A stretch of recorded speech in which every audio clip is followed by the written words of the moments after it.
All right, boys. It is 6 o'clock. Let's get this started.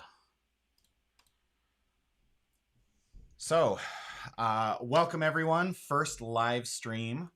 The first thing I wanted to go over was, of course, the list. I recently, for those of you that don't know, just played down in the Springs. It was a 70-person GT, 5 rounds, and I decided to bring a invasion fleet list that was kind of a combination of all of the different Tyranid lists that I've been playing over the last like 4 or 5 events. The culmination of that was I wanted to go into this event with a plan, and that plan was build a list around going fixed engage. And so, with that, since I'm going with that straightforward plan and I'm going to be implementing it no matter what, at the beginning of the game, you kind of tell your opponent that you're going fixed. I figured, why not try and flex a little bit? Let's see if the plan works absolutely no matter what.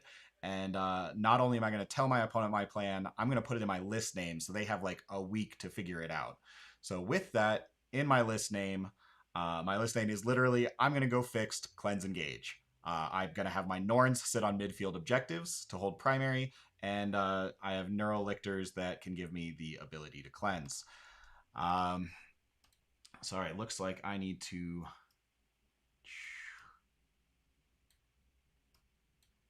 resize this a little bit. Apologies, guys. This was the correct size earlier.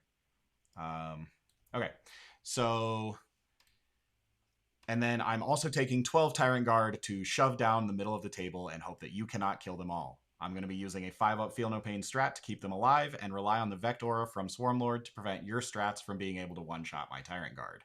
I have a ton of Gaunts as backup OC wherever I need it. Good luck, have fun, and boy did I have fun this weekend. So, getting into the actual list itself, obviously we are Invasion Fleet, and we have a leadership package. So we have Death Leaper, Hive Tyrant with the perfectly adapted enhancement. I actually love this way more than the Feel No Pain enhancement on this guy. Being able to reroll an advance, a charge, or a hit roll, and then a save is just absolutely incredible. We obviously have him alongside with the Swarm Lord. In our battle line, we have 10 Gargoyles, 10 Hormagaunts, 2 units of 20 Termagaunts, and then bringing up the infantry, we have Biovore, double Neurolictors. So the Neurolictors are going to complete that Battle Shock package with Death Leaper. Just in case I get that +1 to wound, Nids can suddenly actually hit really hard. 2 Norns to stand on objectives and hold primary for me to make sure that I'm getting as many primary points as possible and allowing me to do that fixed cleanse, as well as 12 Tyrant Guard, all supported by 3 Venom Thropes that give the Hive Tyrants cover and give the Termagaunts stealth and cover. So absolutely loved this list. Like I said, the Norns, they just do great in any detachment and score you your primary, and they're very good at going fixed cleanse. The Tyrant Guard are just the beat sticks that in this detachment get a 5-up Feel No Pain, and when you shove 2 Norns and 12 Tyrant Guard with 2 Hive Tyrants into your opponent's face in a single turn, they just kind of get overwhelmed. And then depending on the matchup, the Termagaunts are right alongside that, or they're actually the first thing that I send out. Again, that was just kind of depending on the matchup, but I did exactly what the list said it was going to do, where I did fixed, cleanse, engage, 2 Norns on objectives, shove all the Tyrant Guard straight down the middle, and Gaunts where they needed to go. And it worked out great for me. With that, let's get into the actual event itself. So, again, this was a 5-person event, or 5-round event, 70 people. And I ended up getting paired round 1 into Matt Merle, who was actually the host of the event. And on top of that, I was actually staying with him for the weekend. And so that was pretty hilarious that I basically started round 1 with the guy who was giving me a place to stay. And he was playing Emperor's Children, a slightly different list with Mercurial Host. As you can see, this is our deployment here. So essentially, Matt has he's got the triple noise marines. I think he has one noise marine unit with a cacophonist in reserve. We have the list up here in the top right. Let's go over that real quick. So he's playing Mercurial Host with Fulgrim himself. We have a Lord Exultant with the Loathsome Dexterity Enhancement, followed by a second Lord Exultant and a Cacophonist. Like I said, this guy is with some Noise Marines that are in reserve. He does have Lucius the Eternal. It sounds like every game after mine, he had Lucius go solo. But in our game, Lucius joined into some Flawless Blades.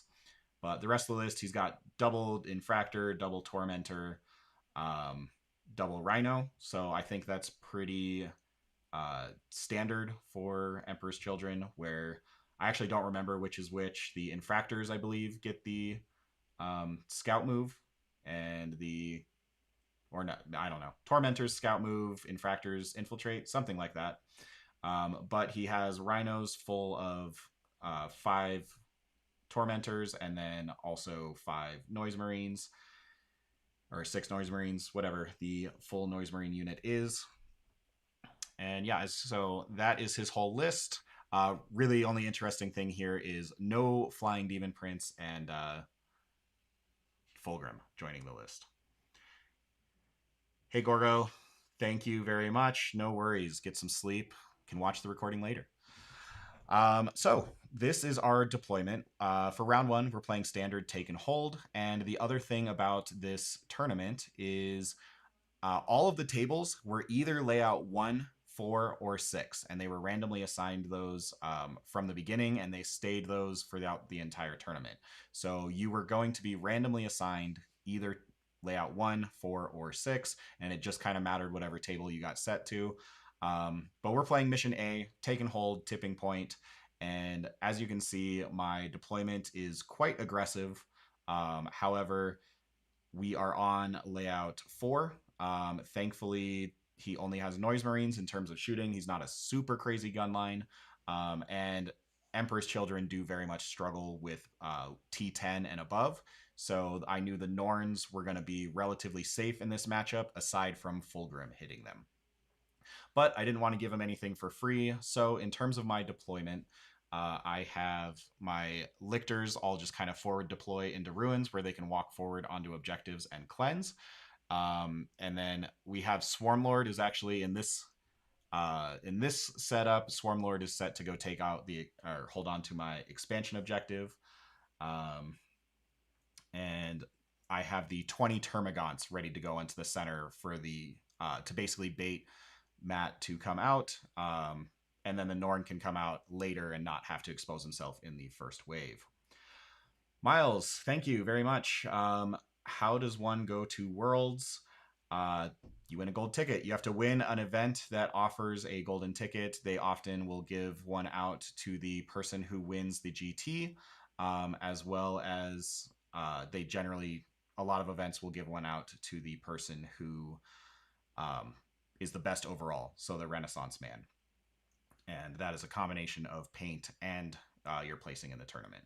So most events give out 2 golden tickets if they are a golden ticket event. I believe this one only gave out 1 to the winner of the event. Anyways, getting into the game itself, let's take a look. I believe Matt went first. Yes, he did. No, I did. Sorry, it's Matt v. Matt. So Matt did go first, but it was me. So going into the first turn, I very much pushed forward and just cleansed. So as you can see, this is at the end of Matt's turn, but I went forward with the 2 Norns onto the center objectives, knowing that they would be relatively safe from most things, with a Neurolictor helping to cleanse on the expansion. And I actually left my expansion alone, kind of waiting to see what might come forth, and then Swarmlord could go hit it later. and I will get my Termagants onto it at a future time. As you can see, I also shot a Spore Mine onto my expansion to prevent advance and charge, because Matt is playing the Mercurial Host. His entire army has advance and shoot and charge, fall back, shoot and charge. So Spore Mines are very effective at denying that. And as you can see, I'm fixed Cleanse Engage all weekend long. So Cleanse with Norns turn 1, and I got a 2-point engage. I was not able to shoot a Spore Mine into Matt's corner. But Matt comes out just swinging with pretty much everything. Fulgrim comes straight down the middle, along with Lucius and 3 Flawless Blades. And this is when my Termagants reactive moved to prevent Lucius and the Flawless Blades from charging a Norn. Invader Boys, what is a golden ticket? So there is the World Championships of Warhammer. I believe this is the 4th year that they have one. And a golden ticket is something that allows you to qualify to attend the World Championships of Warhammer. Events have to basically apply to become a golden ticket event. And if they get approval from Worlds, then they get to give out a golden ticket to members at their event. Again, most of the time, this is the winner of the event and the best overall. In this case, it was just the winner of the event. But you get a golden ticket, which qualifies you to go to Worlds, which in this case is in Spain in December of this year. So you have a whole year to acquire your golden ticket, and then the people who have them get to participate in a last time it was like a 250 person tournament. I imagine it's going to be bigger this year. Thank you. Really appreciate it. So yeah, Matt comes forward with his Fulgrim and Flawless Blades and Lucius, and I reactive move the Termagants to screen Lucius and the Flawless Blades from hitting my Norn, so only Fulgrim can hit him. I think if Fulgrim rolled, like an 8 on his charge, he might be able to fly around and hit the back end of me, and then Lucius might be able to hit just the Norn as well. But did not end up happening, where I was successful at screening, and the Norn did not die to Fulgrim. So this is at the end of Matt's turn. As you can see, I did lose most of my Termagants, but not all. A singular Gaunt survived, with me giving it a 5-up Feel No Pain. Just enough of those 2 damage hits were survived by the 5-up Feel No Pain. He did kill off my Neurolictor on his own expansion, but that required shooting from the Noise Marines that you can see there, as well as being charged by double spawn. And he charged his Infractors with the Lord Exultant into the Norn. Did a decent amount of damage, but I was able to swing back and kill most of the unit. And as you can see, now I have stuff in front of me that I can go kill. So that's the end of Matt's turn. Let's take a look at his secondaries real quick. He had drawn Area Denial and Cull the Horde. So actually that 1 Gaunt living was huge, because he just needed to kill 1 more Gaunt and he would have gotten 5 points for Cull the Horde. But my Feel No Pain made it live just enough that he was not able to get the Cull the Horde on that turn. But he did hold on to it. We'll just kill it next turn. But obviously, Area Denial is very difficult. He had to kill 20 Gaunts and a Norn, and that was not happening. So Matt gets 0 secondary points compared to my 8, because that was the other thing. I did actually sacrifice a Neurolictor. So sorry, this photo is sideways, but as you can see, I did throw my other Neurolictor forward just to get the full engage, which Matt then came and killed with Terminators. But so both of my Neurolictors are dead, but I am up 18-0, and then I do score the full 15 primary points because both of my Norns are holding both of their objectives. We're already starting the massive point lead. The list is already performing exactly how it's supposed to go. And then we go into me also able to inflict some damage. So here's the end of my turn 2 movement. I replenished some of the Gaunts to the 20-man unit, making it where he can't just shoot like a Rhino's bolter at me to finish me off. I'm making it where he has to fire actual guns to get his Cull the Horde. Easy enough, but again, I just want him to actually commit resources to it. And everything else kind of pushed forward. So as you can see, we just kind of shoved, and the Norns stood on their objectives. The one Norn that was in combat with Fulgrim decided to fall back. So, don't want to get hit by Fulgrim twice. Plus, I was really debating if I wanted to throw my entire army into Fulgrim and try and kill him. I ended up deciding not to, and instead to just go completely around him and kill everything else. Because Swarmlord was there, he could not heroically intervene. He only had 1 CP, and my Vectora prevented Fulgrim from heroicing, so I did not have to throw the 20 Gaunts in as a suicide squad to tie him up. I was prepared to do so, but thankfully with the Vectora, I didn't have to.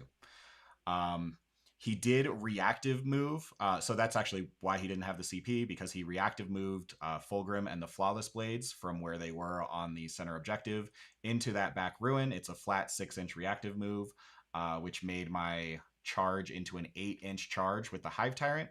But with my free reroll that I get from Perfectly Adapted, I managed to make the 8-inch charge anyways and got into Lucius and the Flawless Blades. Which lose fights first if they're attached to a unit, apparently. So if Lucius is attached to a unit. And then on top of that, Swarmlord made his charge into his Terminators, and the Norn on the expansion managed to finish off the couple. Oh no, did they run back into the Rhino? They might have ran back into the Rhino, but killed off some Infractors, did some decent damage to the Rhino from the Melta with the Norn. And yeah, just managed to cleanse with some Gaunts. And I got my full cleanse, my full engage again. List functioning as desired. Managed to... my Neurolictor survived. Looks like he ran away. So he's up in the top center. But I killed off all the Terminators with Swarmlord. I killed off Lucius and the Flawless Blades with the Hive Tyrant. Like I said, these guys hit like a truck. So if you guys had any doubts in terms of how much damage just the Hive Tyrants do with these Tyrant bricks, I picked up 5 Terminators, no problem. Picked up 3 Flawless Blades and Lucius, no problem. So already have killed a decent portion of Matt's EC list, and I'm obviously right up in his face. And we go with the, we got the double cleanse, we got the double engage again. We're sitting at full points. We got the 15 primary. So just massive scoring. And we're already at 41 points to Matt's 10 at the end of my turn 2. Going into his turn, obviously he just holds his home, gets 5 points there. So 42-15, and he held on to Cull the Horde and drew Storm Hostile. So that's pretty easy for him, assuming he can kill one of the Norns to take an objective, or at least auto-see it. Probably not going to happen, but he just has to kill a Norn. Yeah, and instead, he elects to... he comes in, Fulgrim decides, never mind, I'm out of here, and goes after my home instead. So Fulgrim flies onto my home, shoots and kills my Biovore. He puts it actually down to 1 wound, poisons it, and then the poison kills the Biovore. And then he charges my 10 gargoyles that were hiding back there, as you can see. So he charges into those and picks up all those gargoyles. This is the end of my turn 3, where I have killed off... I just killed off a bunch of the Noise Marines that were in the center, and basically my Hormagaunts are on the center cleansing, and Swarmlord and friends went up and killed a few more Power Armor Marines. And I have my 20 Termagaunts just cleansing on my expansion, and my because he killed the Gargoyles and my Biovore that was on my home, my Venom Thropes came back and managed to get me the engage back in my home quarter. So, well, again, we're scoring all the points. Matt's running out of stuff already. Going into Matt's turn 3. Let me know if you guys like this, or if you want to just keep chatting. Feel free to ask any questions, but just going through the recap in the moment, and let me know if you have questions or want to chat. But Matt's turn 3, kind of his final push, comes out to try and kill the Norn on his expansion objective. Fulgrim kind of has a choice. Does he want to continue to sit on my home, or does he want to go out and actually kill stuff, because he's the only one that's good at killing Norns? And he elects to come back out and kill Norns. So we had some Tormentors came in from outflank onto my edge, and he said he'll get my home. Yeah, Fulgrim's poison actually did something. He killed my Bilevore, and he poisoned the Norn in the middle, like on top of two, but um because the Norn has the 4-up feel no pain against mortals, it was like one mortal every other turn is what the poison did. But Fulgrim does turn around and goes and kills the Norn off of his expansion objective. And then we go into my turn 4. And I ran away with my Venom Thropes. So not much change. I just kind of stood where I was at, cleansed, engaged, and moved my Venom Thropes. Didn't have to do much more than that. I did get just enough guys on his expansion to out OC Fulgrim, so I currently have 7 OC on there. As you can see, 3 Tyrant Guard plus the Hive Tyrant is 6, and then I have Death Leaper on there for 7. So still took that objective and was able to cleanse it with Death Leaper. Didn't have to do much else. And have I ever run an assimilator? Yes, I have. Actually, this is my first time running. Well, I guess, sorry. Previously, when I was in Portland, I ran 3 Norns, and they were all emissaries. But before that, every time I ran 3 Norns, it was 2 emissaries and 1 assimilator in a Synaptic Nexus list. Because the Synaptic Nexus had Armor of Contempt, and as long as you had cover and Armor of Contempt on the assimilator, it kind of turned into the same as a 4-up invuln, and I liked having the extra damage. The other thing that I have run a Norn assimilator in, is Vanguard, where I can turn 1 come in from reserves and try and go for a 7-inch charge, or threaten a turn 2 reserves in my opponent's backfield. And that's actually pretty hilarious to do in Vanguard nids. The lack of invuln, if the assimilator was like 15 points cheaper than the emissary rather than 15 points more expensive, I think you'd actually see him a lot more. The fact that he's more expensive than the one with the invuln is the reason why nobody plays him. But anyways, wrapping up, as you can see, kind of Fulgrim goes in to fight the Hive Tyrant. He shoots and poisons Death Leaper. The poison actually does kill Death Leaper as well. He shoots and puts Death Leaper down to 1. Death Leaper lives for 1 command phase and then dies in the next one. But he charges in and he kills off 2 Tyrant Guard. I get to hit him back. I think he's down to like 5 wounds remaining, and I have Swarmlord and friends coming back. Yes, totally agree. The Norn assimilator needs to be cheaper than the emissary. But Matt, the final trick that he kind of had was he uppy downied his Noise Marines. They came in to try and shoot the 20 Gaunts off of my expansion. He killed enough that I left 1 on it just to make the charge harder, and then I could have rezzed some back on. And yeah,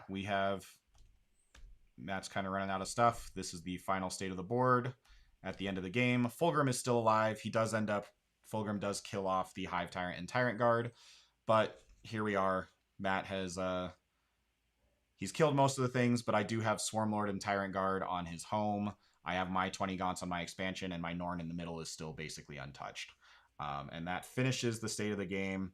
Matt ends up scoring a grand total of 30 primary. He got 5 on turn 2, 10 on turn 3 because he held his home and my home. And then I gave him a 0 on turn 4 when I shadows. And then he finishes the game with a big 15. So yeah, he ends up getting 30 primary and only 16 secondary to my 45 primary and 36 secondary for a final score of 91 to 56. Do I have any hopes for the slate? I think the rest of the game is going to come down and make it easier for us. I do not anticipate Tyranids to get a whole lot. I do expect that we'll get some minor changes, but it's going to be what we've been getting, where random thing that we never see goes down 25 points and probably still don't see it. But I think the big oppressive armies around us are going to get significantly nerfed. I expect one, army that is really bad right now to suddenly become really good in top meta, and we're going to have to learn about that. But Twin Daddy, the list. Yeah, let's get into game 2, and I'll go over the list. one more time for you. So now that we can see the whole army, so obviously big win, 91-56 versus Emperor's Children. And Matt actually did fantastic after me. He won every single game afterwards, and yeah, did great. Do I think this kind of list could do well in singles? Yes, this was a singles event. I ended up winning the singles event, got the golden ticket with this list. So yes, it can do very well in singles. Do NIDs have any anti-Catan? Yep, you see it right here. It's called 20 Termagants. That's our anti-Catan. We tie them up, and it lasts for a full battle round. You throw your 120 point unit into them. They can't kill you in a single round, so they're stuck sitting there or falling back. And I don't think there's any detachment that Catan have a fallback and action. So 20 Termagants, tie them up, and you hold them down for a turn, and you out OC them in the meantime. And you just score points while they're trying to chew through them. But no, we cannot kill a Catan. I think we could throw our entire army into them. We don't kill them. The best we have is an invasion fleet, 2 6-man warrior bricks with winged prime with the crit on 5s lethal enhancement, and that averages about 11 damage, which is not enough to kill one. And then they start healing and they kill all the warriors. So hopes for hyper adapted Raveners to get cheaper. Yeah, I could see that. They are 40. Yeah, they're 40 points more than regular Raveners right now. But yeah, they I could see them going down like 15 points probably. They are significantly better than regular Raveners, but I think they are slightly too expensive. And yeah, OC5 is bad. I mean, I'm not going to say it's bad, but OC5 is bad when you don't have anything else. Thanks, Max. Yeah, I'm really happy that I got the golden ticket. And no, I've been to several teams events, but this was a singles event. The last 3 events I went to were all teams events, though, so I understand the confusion there. All right, so getting into game 2, this is against Black Templar. So this is a pretty standard Black Templar list. Let's take a look at it.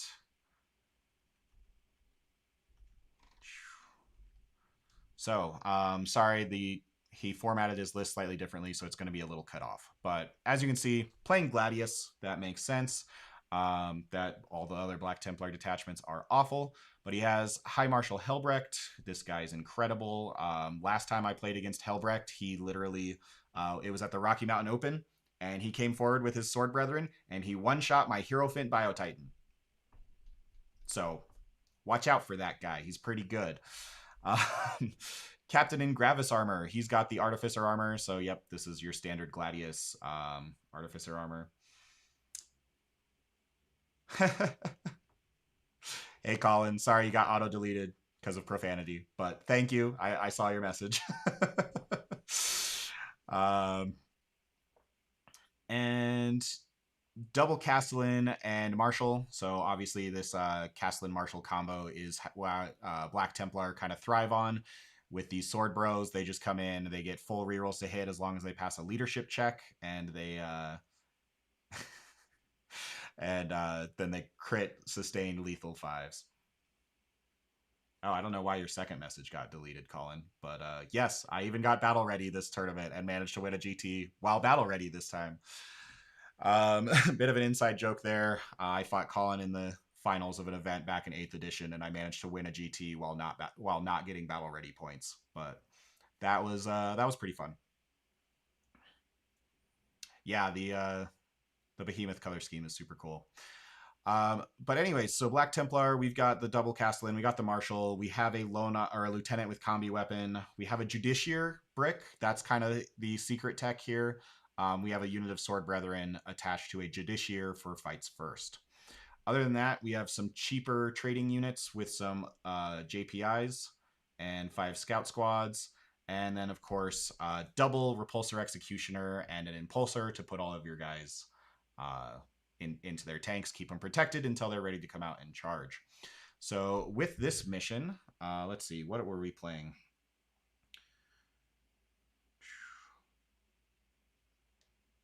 This was Josh with his Black Templar.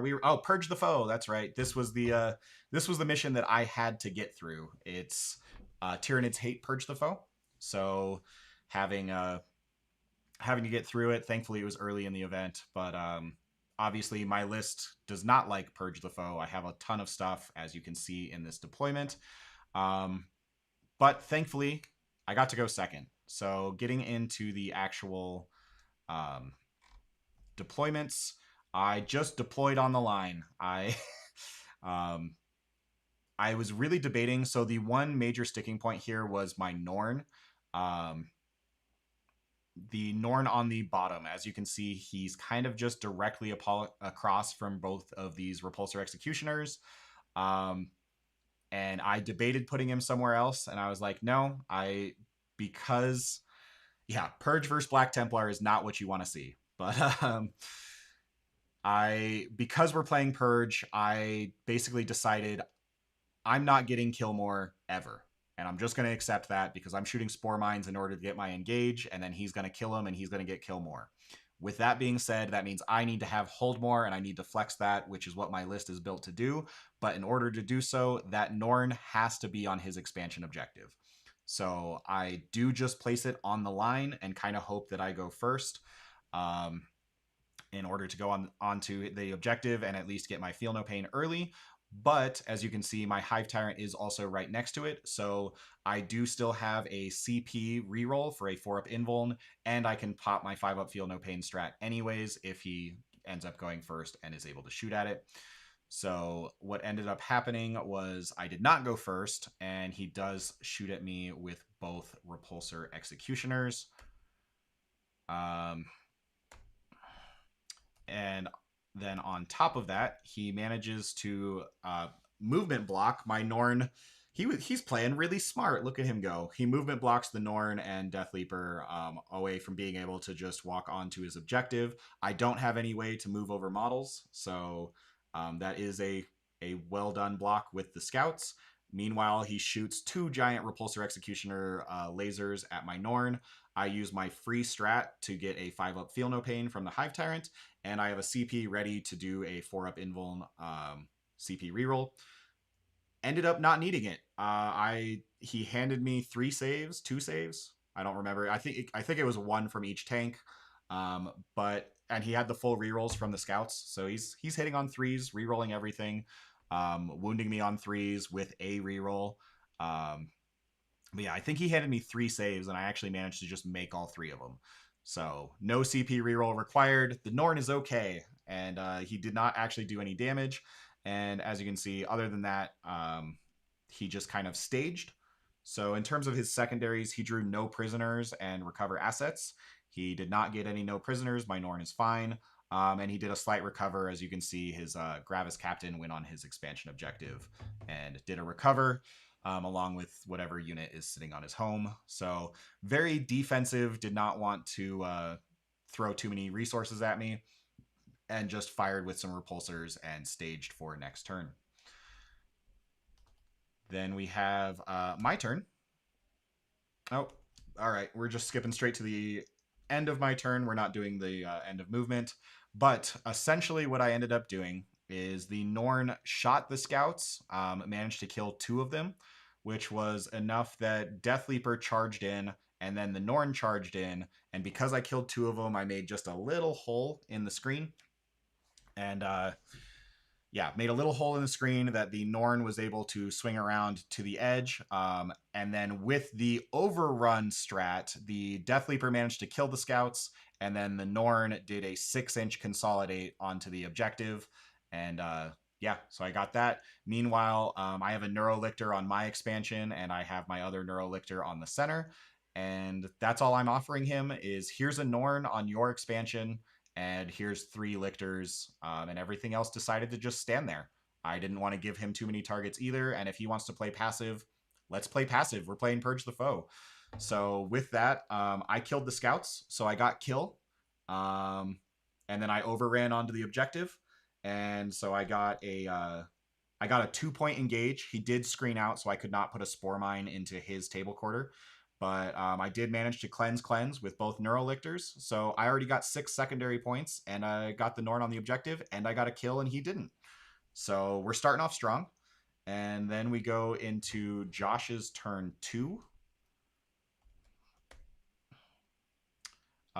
This is Helbrecht and Friends came out. Really? Are we not? Okay, sure. We're skipping most of his turn 2 as well. But basically, what ended up happening here is this is before Helbrecht fought. The Norn is at 2 health because it got shot by 2 Repulsor Executioners, and in order to balance out the fact that he made all of his invulns last time, I think he only made 1 of the 3 this time, took a ton of damage from shooting, and yeah, ended up with 2 health. I decided not to CP reroll because I failed all 3, and I decided not to CP reroll, and I'm like, Helbrecht is going to come get me anyways. I'm just going to die, and that's okay. Miles, awesome. Thanks for joining. Have a good one. Hope you can catch the rest of the recap later, but thanks for joining. Anyways, but yeah, so the repulsors shot me. I decided not to CP reroll and just let the Norn go down because after I failed all 3 of my 4 invulns, I made my feel no pains, and I ended up with 2 health left for Helbrecht to then charge in. And Helbrecht actually he didn't even get to swing. He killed me with his fight phase mortals. But yeah, I mean, it forced Helbrecht to come out, and I just lost a Norn, and now Helbrecht is out in the open. And other than that, he threw his combi weapon lieutenant and some intercessors into some JPI into the center, and killed my Neurolictor in the center. So he killed my Norn, killed Death Leaper, and killed my Neurolictor on the center. So he did kill 3 units this turn, and his secondaries were what? He had Cleanse and Engage. So he does get a Cleanse with his Lone Op Lieutenant, and he does get another Cleanse with his Gravis Captain. So both of his characters managed to cleanse while the rest of his army killed the stuff that was on the objective. However, he only gets 1 point for Engage because JPI are in the center and everything else is on his half of the table. Going into my turn 2, I decided to come get him. Ooh, we got a subscriber. Awesome. I hear the music. I'm not seeing the notification. Dang it. I'm sorry. Whoever just subscribed, please message in chat because I'd love to say thank you. The notification is supposed to pop up. I'm sorry it didn't. Let me let me see if I can fix that. No, the problem is the reason why I closed. Oh, we got a David P. Thank you for the subscription. Hope you're enjoying the content. Anyways, this is what it looks like at the end of my turn 2. Yeah, I hope the music isn't too loud. I'm trying to turn it down a little bit. I'll turn it down a little more. There we go. So I came forward and decided to punish everything that came out. As you can see, I had my Hive Tyrant came forward, and he Gladius reactive moved with Helbrecht. He wanted nothing to do with the Hive Tyrant coming forward and hitting him first. So he reactive moved Helbrecht away, and I think turned that into like a 10-inch charge. And I was like, that's fine. Now I'll charge this other unit. And he's like, well, the other unit has the Judiciary, so it has fights first. I'm like, okay, that's fine. I'm going to charge him. And he's like, are you sure? Like, I have fights first, and I have all this stuff. And I'm like, yeah, that's fine. So I charged in. I made the charge into the Judiciary, and yeah, his unit gets to fight first. Meanwhile, Swarmlord and friends made it into the center alongside my Norn. The Norn did cleanse while Swarmlord charged the JPI. His combi weapon lieutenant ran like a little scaredy cat away from the center objective behind the wall and the ruin up there. And yeah, then here was the result. His fights first Judiciary killed 2 of the Tyrant Guard with his unit because I popped a 5-up Feel No Pain. So he only killed 2 guys, and then I wiped the whole squad.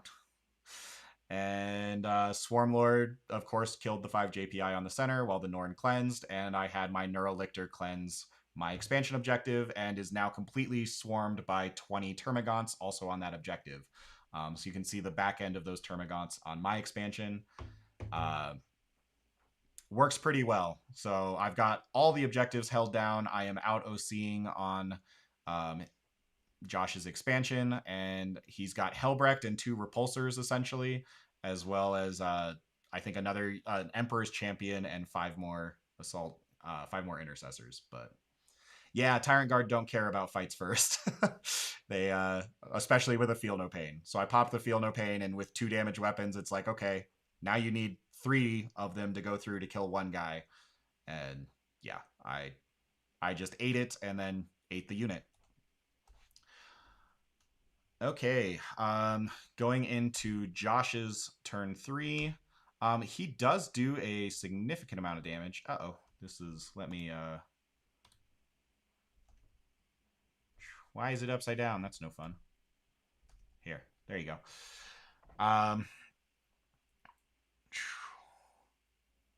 So I popped Shadows at this point in time. He did not have the objectives. Like, he only had his home anyways, and it didn't stop any objectives. But I was really hoping to Battle Shock Helbrecht, as well as any other. Like, this had to be his go turn. This was the only turn he was going to do any damage to me. So I popped it. I got one of the Repulsor Executioners. I got a couple units, but I did not get Helbrecht, unfortunately. But it made his turn very awkward. Let's see, in terms of his secondaries, oh yeah, it made his turn extremely awkward because he drew Sabotage and Bring It Down, and he was not able to get either because everything was Battle Shocked. Yeah. So actually, what he had to do with Sabotage, because everything failed. His home was stickied, but actually with the Battle Shock, everything failed except for Helbrecht and 1 Repulsor Executioner. Everything else failed. And he's like, well, I don't want to do Sabotage with Helbrecht or the Repulsor Executioner. So the one thing that did was, you see the Impulsor up on the top at my expansion objective. That was full of some Assault Intercessors up there. And he's like, well, the guys inside aren't Battle Shocked. So they got out at his ruin between... they got out right here. And decided to do a Sabotage there rather than go and attack the 20 Termagants that were on my home, or on my expansion. And then he goes in. He does manage to kill. So his big Castellan Marshal Brick charges Swarmlord in the center. He does kill off most of the Tyrant Guard. Actually, he kills off all of the Tyrant Guard, but does not kill Swarmlord. Swarmlord and the Norn both get to punch back because I heroically intervened with the Norn. And the Norn was able to fight first, and I knew I couldn't. I knew I wouldn't knock Swarmlord out of combat because he was in combat with one of the characters. So the Norn killed off like half of the Sword Brethren, and then Swarmlord killed off the other half and the Castellan, leaving Josh only with a Marshal on the objective. And as you can see, he's Battle Shocked, so he couldn't interrupt or anything like that. He couldn't Armor of Contempt, or fight on death. And yeah. Helbrecht did go in, killed off the rest of the Tyrant Guard, and my perfectly adapted Hive Tyrant rerolled his saving roll with a CP reroll as well, and managed to live on 2 wounds remaining. Got to fight back and killed off most of Helbrecht's unit. Actually, he did kill off the whole unit, so now it's just Helbrecht, and again, the Castellan is by himself there. So they separated into their own units. And but as you can see, I did get hit really hard there. It was very much Josh's go turn. But I now get to come and hit him back. So what ended up happening was Swarmlord went up to the top again into that unit that was sabotaging. And Swarmlord goes in, and in order for them to sabotage, they had to be outside of his deployment zone, which meant that they had to be within an inch of the wall. And Swarmlord charged them and ate them. So I denied his sabotage. And my Hive Tyrant did decide to fall back from Helbrecht. I only had 2 wounds remaining, and I wanted to make him kill me on his turn. So fell back and ran forward with some Hormagaunts just to deny the objective again.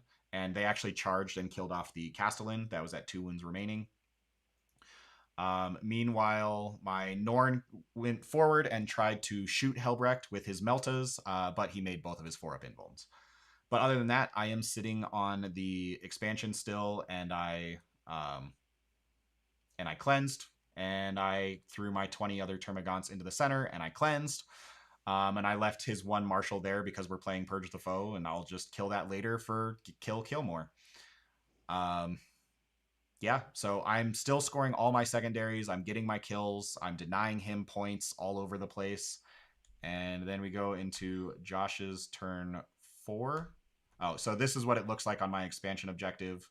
Um, again, with... Oh, that's actually the Termagants killed the Impulsor. That was absolutely hilarious. The Termagants with lethal hits, and the Impulsor was battle shocked from Shadow next to the Neurolictor.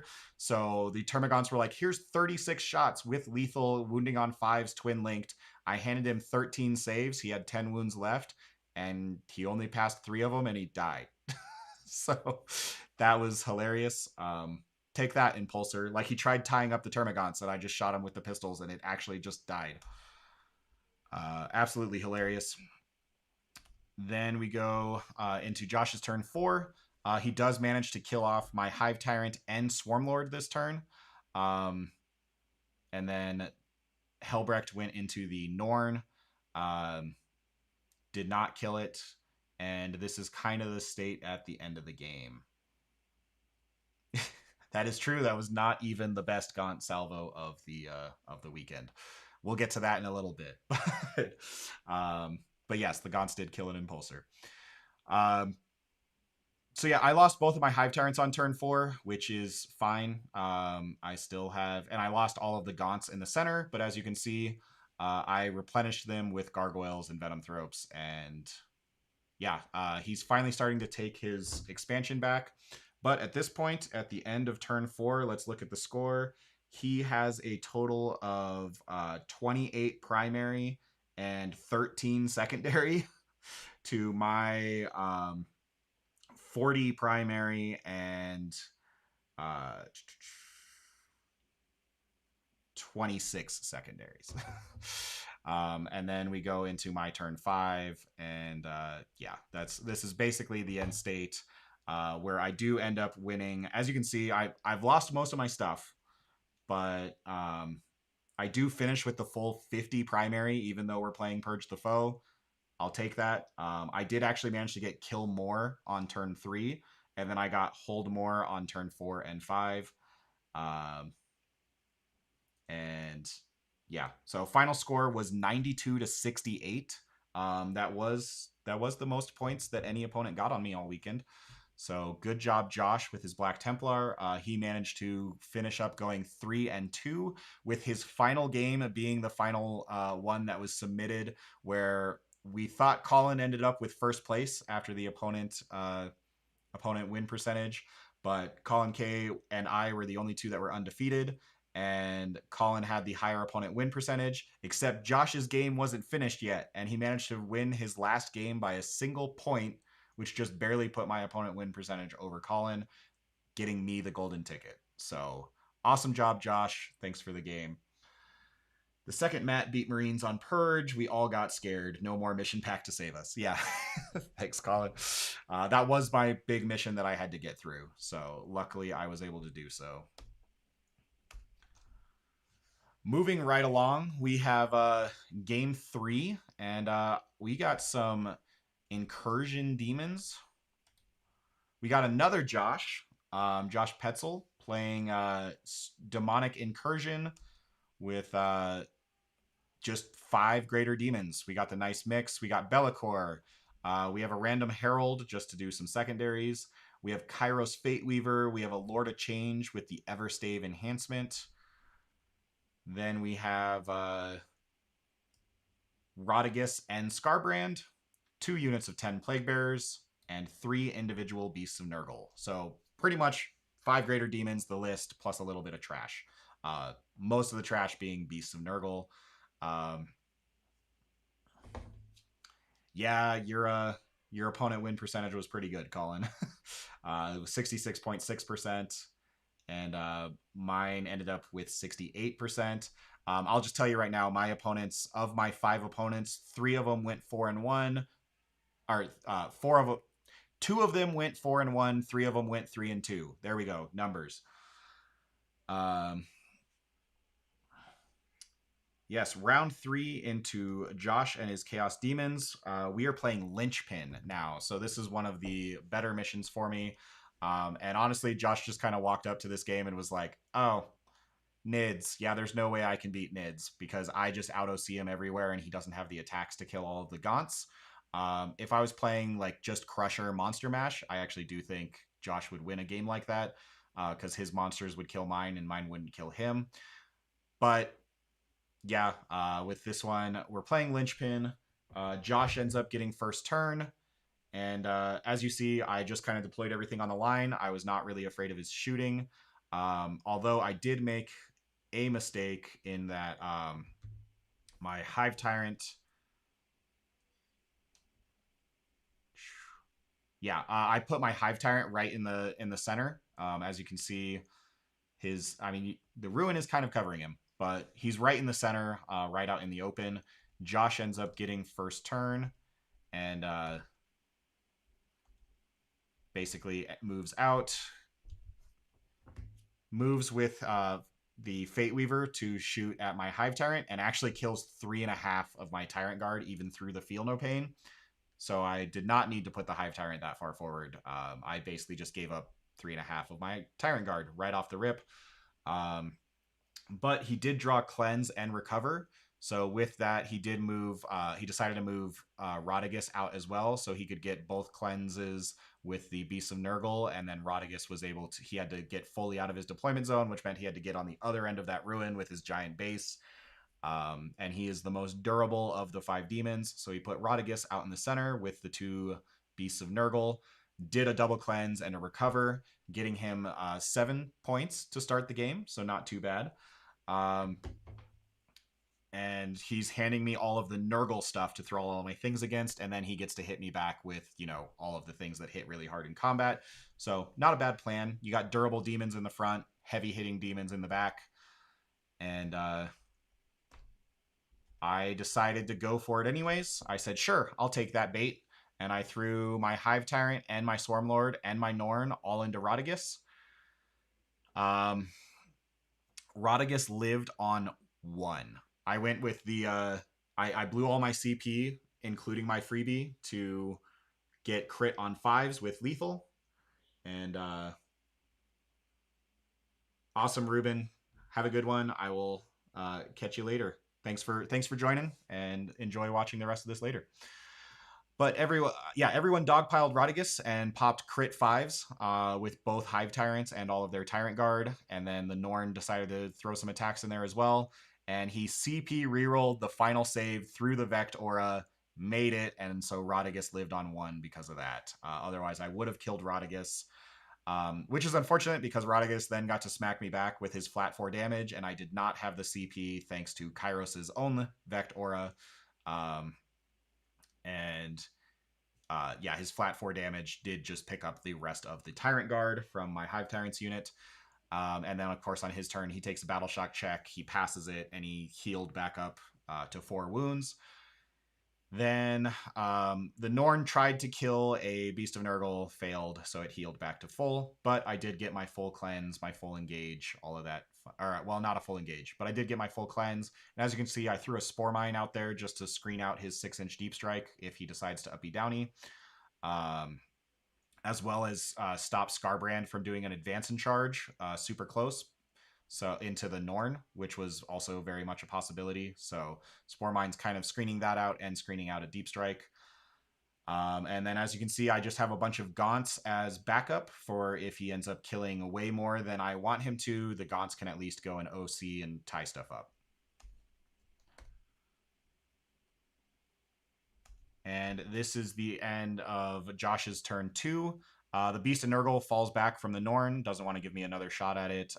Both of the Tzeentch chickens shoot the Norn and actually do a significant amount of damage to it. Those things hit hard now that they're flat 3 damage.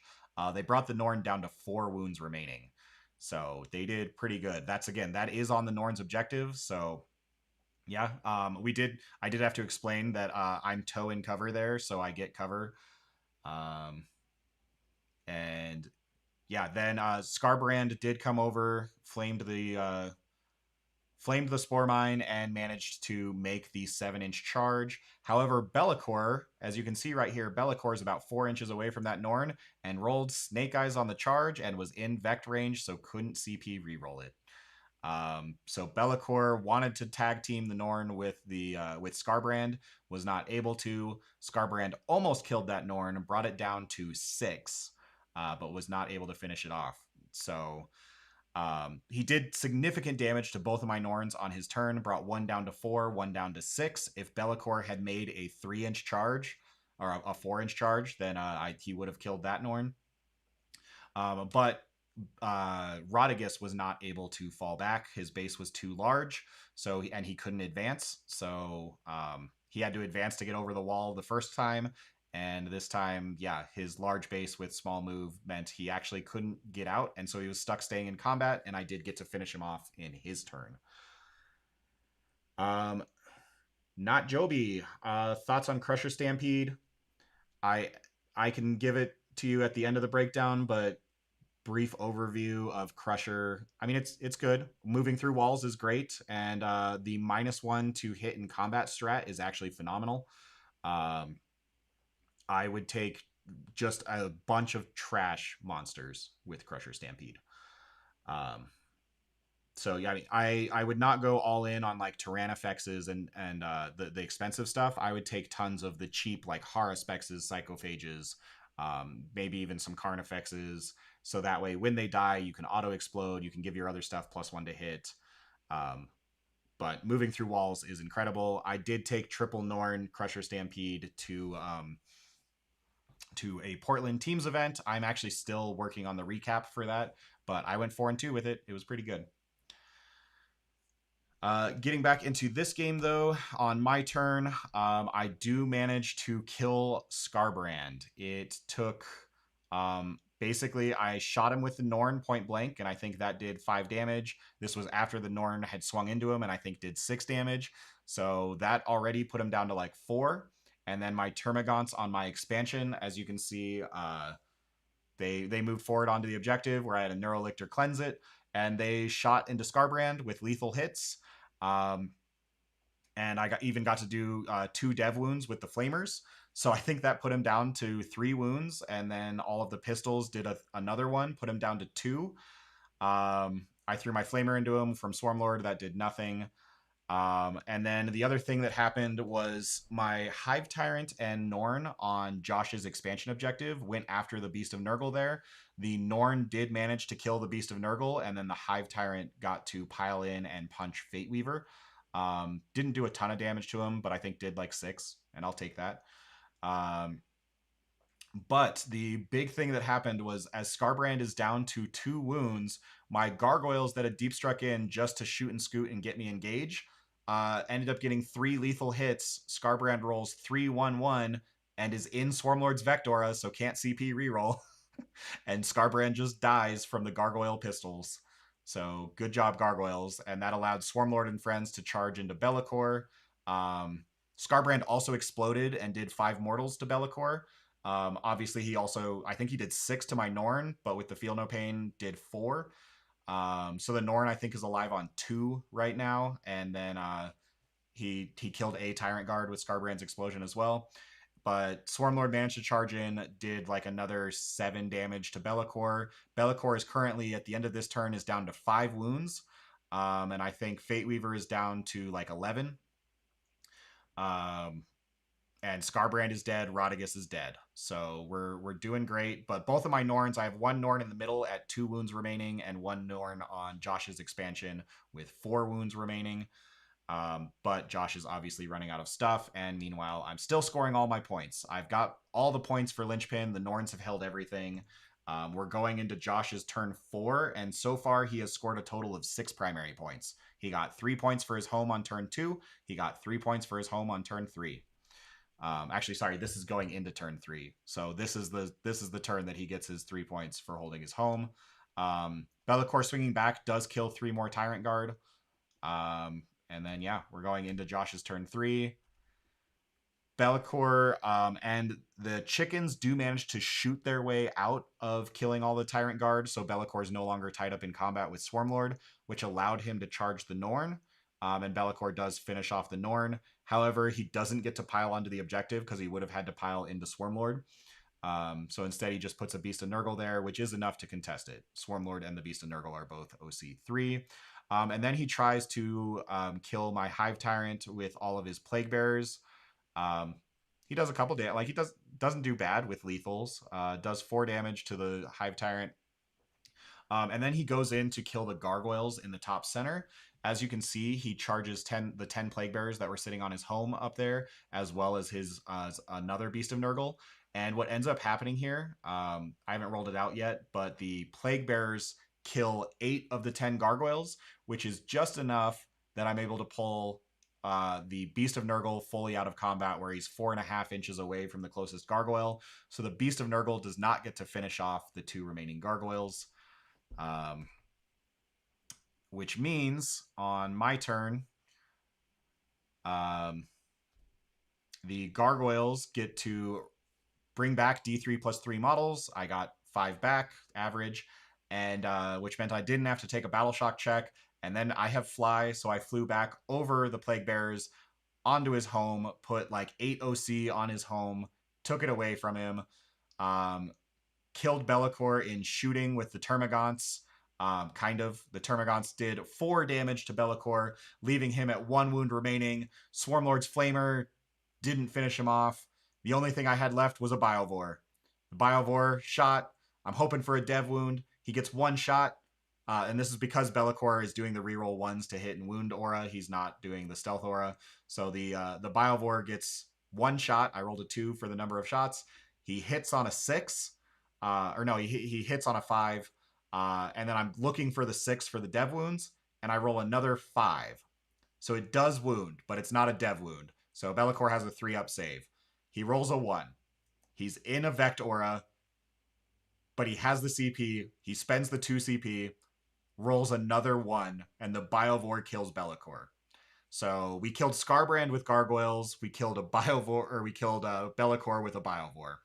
That's how this game went. And then my Hormagaunts charged into the Beast of Nurgle to hold the center. The Beast of Nurgle will eventually win that fight, but not fast enough that he's going to start taking that objective from me. The Norn decided to leave his objective to go help out the Hive Tyrant with the Plague Bearers. Sorry that this picture is all blurry, but Death Leaper also, what you didn't see at the edge of the photo was Death Leaper had been fighting against the Herald that he had pretty much this whole time, and he'd finally killed him and was now coming in to help dig out the Hive Tyrant from all the Plague Bearers, and Swarmlord came up and around to go kill Fate Weaver. Swarmlord absolutely dunks on Fate Weaver. Ends up, I think, doing 15 damage to him. He only had 7 left. But yeah, so this is at the end of my turn 3. We've killed Fate Weaver, and yeah, 136 on a Vect reroll does feel really bad. Rolling a 1 into a 1 through Vect to have Be'lakor die from a Biovore.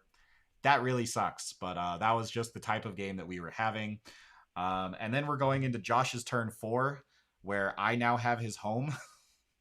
So he's still sitting at 6 primary. He ends up drawing Bring It Down and Engage. And he can't get engaged. Hey, thanks for the subscription. I'll get your name as soon as it updates. Sorry that the actual thing isn't showing up. I'll fix that for next time. But again, thanks for the subscription. Glad you're liking the content. But yeah, David has, or not David, Josh, I've taken his home. He doesn't even get engaged because he doesn't have enough units. Like, he has enough units, but they're all fighting in his home. So yeah, then we basically wrap this game up. He shoots and kills my Hive Tyrant, I think, with his chicken, and then we call the game there. Yeah, so he shoots and kills the Hive Tyrant with his chicken, gets his Bring It Down, and that is the last points that he gets. So the final score of this game is 98-31. A bit of a domination, honestly. But yeah, I mean, we kind of knew that going into it. He did not have the volume of attacks to kill my stuff. He was really hoping to just kill big things, and he did. He killed both Norns pretty quickly, but couldn't kill the rest of the army. So that makes us where we're 3-0. And round 4, we're playing into Andy Schellenberger. Andy normally has been playing Knights, but he showed up with some Ravenwing bikes for this event. And when we all asked him what that was about, he's like, "No, I've had this army longer than I've had Knights." And it's not a bad list. It's the Company of Hunters.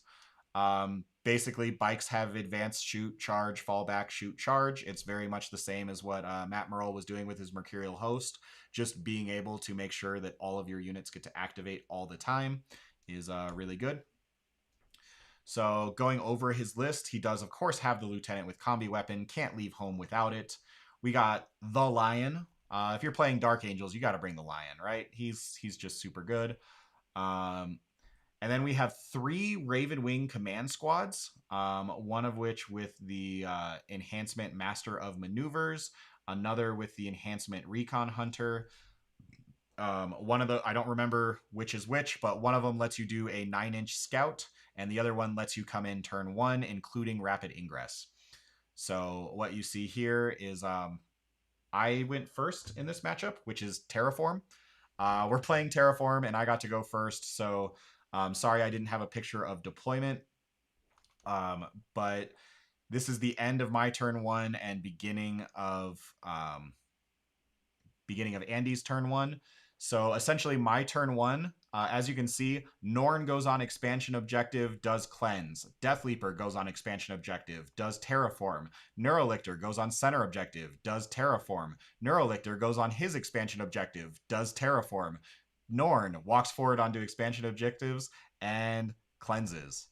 Will, buddy, good to see you. You're my favorite Gene Stealer cult player. I don't know if I'm allowed to say that. I don't know what army you're even playing anymore. You're playing Guard, playing Blood Angels, playing Gene Stealer cult. You're playing everything. But glad to have you join, Will. Happy to have you here. But yeah, so my turn 1 was literally terraform, terraform, terraform, cleanse, cleanse. Pass the turn. And Andy just saw that and was like, "Wow, okay, so I just lose right off the rip."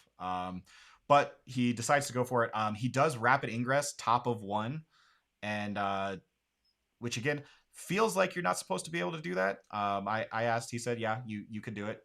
So he rapid ingressed his other unit right next to the one that scouted forward. So what you see, what you see is a whole bunch of you have the Black Knights and the Outriders are all joined by Ravenwing command squads at the center. And I guess, sorry, we should go over the rest of the list. But yeah, it's 2 Outrider squads, no, 3 Outrider squads, 2 of which are joined by command squads, triple ATV, all with multi-meltas, and then a Black Knight squad also joined with a company command squad. That's the one that rapid ingress is turn 1. A scout squad, and then what you guys didn't see, which is very important, he has 5 storm speeders in deep strike. 3 hammer strikes, 2 thunder strikes. The hammer strikes all give +1 to wound against monsters and vehicles after they shoot it, and the thunder strikes give ignores cover to whatever they shoot at afterwards. So if his list is looking small, that's why. He has 5 land speeders plus that Blackwing Knight that rapid ingress is in. But again, because my turn was so fast, he actually, like, I finished my turn and he's like, "Oh wait, can I rapid ingress?" I was like, "Yeah, of course." I did go through my turn really fast. I literally moved everyone, went terraform, terraform, terraform, cleanse, cleanse. I'm going to shoot a spore mine in your back corner, which you can see is over there. My Biovore actually walked through the front of my home objective ruin, which he never does, but he needed the range to shoot a spore mine back there. And so I got a spore mine in his back corner and got my full cleanse, full engage right off the rip, and triple terraform, as Tyranids like to do. And so he rapid ingressed and has just a whole bunch of bikes ready to go after my expansion objective. And here we go. This is what it looks like at the end of Andy's turn 1. So as you can see, he kind of left my his expansion alone, only bringing out 2 of his multi-melta ATVs to shoot at my the Neurolictors. And what objective did he had? He had area denial. I know that. So he wanted to kill that Neurolictor in the center. And he had, let me pull up the correct game. And he had marked for death. So obviously, I just marked everything. Like I think I did Biovore, Gargoyles, Venomthropes that were all on my home objective, and he couldn't interact with. And then he had area denial, so he needed to kill the Neurolictor. So he brought forward a ATV to shoot a multi-melta at it. The Lion also came forward to go after a. It actually ended up being a 9-inch charge into Death Leaper. But the multi-melta does go through on the Neurolictor, but I used my free CP for the battle round from the Hive Tyrant to re-roll it, and I made it. Neurolictor was fine. He even oathed it, but it was fine. So he did not kill that one. And then the other one shot at the other Neurolictor, and I just made that CP, or I made that re-roll the first time.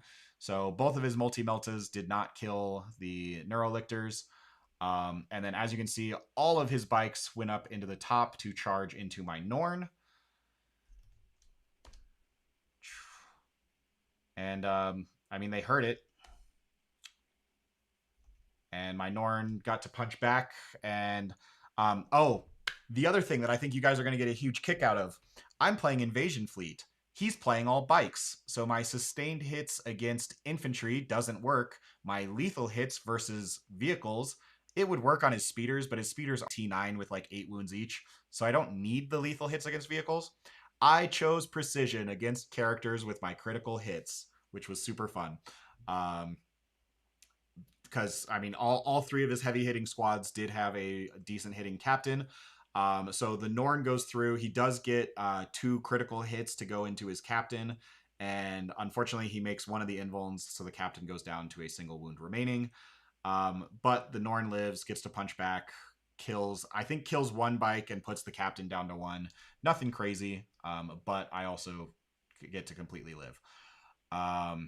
Then we get to my turn. I do get to charge Swarmlord into the bikes up top, and I manage to kill off all of the Outriders and leave their captain also on 1 wound remaining. So I don't know if you can see the yellow dice on my expansion objective, but both of those are a 1. Those are both of the captains in the command squads at 1 wound apiece. And then in the center, my Hive Tyrant went and ate the Outrider squad that was there that did not have any company command squads, and also almost killed the ATV there. It did 7 wounds to it, while my Norn went and killed the other ATV that had gone after the Neurolictor. So, and the Lion failed his 9-inch charge into Death Leaper. Death Leaper wanted to come and help kill the 1 wound command captain bike that the Norn had put down to 1, but I knew if I did, then the Lion would heroically intervene me, and I didn't want that. So Death Leaper instead got to cleanse.